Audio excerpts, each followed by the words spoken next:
은욱은 광주대 신문방송학과 교수 사르트르는 1965년 일본 강연에서 지식인이란 자신과 무관한 일에 참견하는, 즉 보편적인 문제에 관여하는 자라고 말했다. 그런데 지제크는 2013년 한국 강연에서 지식인과 전문가의 역할에 대해 언급했다. 심리학자가 시위 군중의 요구를 완화할지 알아내려 하고, 사회학자가 시위를 조금 더 쉽게 통제할지 연구한다면 지식인이 아니라 전문가일 뿐이라는 것이다. 지식인은 누군가 확정한 문제를 해결하는 것이 아니라 그러한 문제 자체에 대해, 그리고 그 문제의 접근법이 올바른가에 대한 의문을 제기하는 존재다. 이것이 지배 권력이 비아냥되는 것과 같은 쓸데없는 참견이 아닌 지식인의 참여, 곧 안가주망이다. 이 안가주망이야말로 지식인이 져야 할 십자가이다. 동양고전에도 지식인의 책무에 대한 가르침이 있다.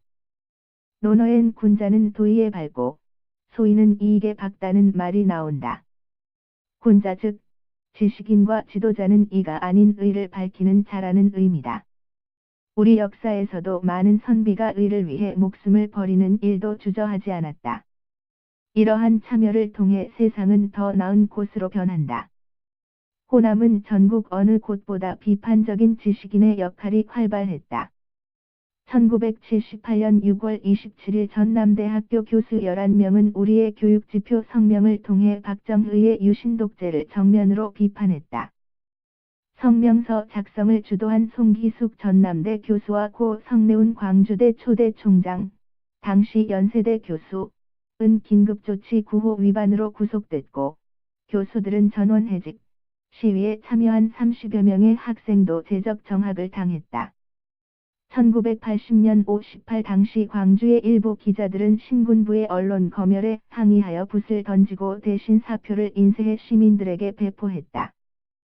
광주는 안가주망의 정신을 추구하다 십자가에서 돌아가신 예수의 제자들이 많은 도시였다. 지난해 촛불 집회 때마다 한 작은 교회 목사가 금남로 무대 주변을 정리하며 봉사하는 것을 보았다. 넉 달 동안 한결같았다. 이런 실천이 광주를 광주답게 만든다. 하지만 한편에선 87년 이후 제도적 민주주의가 자리 잡으면서 지역에서 토호 권력이 성장하기 시작했다. 토착 자본은 학연, 지연, 혈연을 동원해 지역 정치와 언론, 사법 권력을 교묘하게 묶어 세운다. 때로는 일부 가짜 시민운동가들도 유착에 가세한다. 그들은 지역에서 임기 제한 없는 권력을 누린다. 토호 자본가가 직접 정치에 뛰어들거나 자진해서 그들의 아바타 노릇을 하는 정치인들도 출연했다. 지역에서 이를 문제 삼는 것은 쉽지 않다. 이런저런 관계가 얽혀 있어서다. 비판이 사라지면 공공성이 강한 교육, 언론, 법조, 지방행정의 영역에서 토호 자본가들의 사적 이해관계가 관철될 수 있다. 그런 점에서 지역의 대학과 언론의 역할이 중요하다. 하지만 지역 대학엔 일방적인 평가 기준과 성과급으로 교수 연구자를 욕보이는 지배자들이 있을 뿐이다. 사립대학에서 조선대를 제외하고 대학 구성원들이 직선을 통해 총장을 임명하는 곳은 없다. 총장 직선제가 대학 민주화의 유일한 지표는 아니지만 대학의 자율성을 가늠하는 척도다. 일부 지역 언론 소유주들은 굴욕적인 저임금으로 언론 지식인들을 착취하고 있다는 비판이 나온다. 지식인은 단지 특수한 분야, 문제의 해결사가 아니다. 무겁게 들이운 침묵의 카르텔을 깨뜨려야 한다.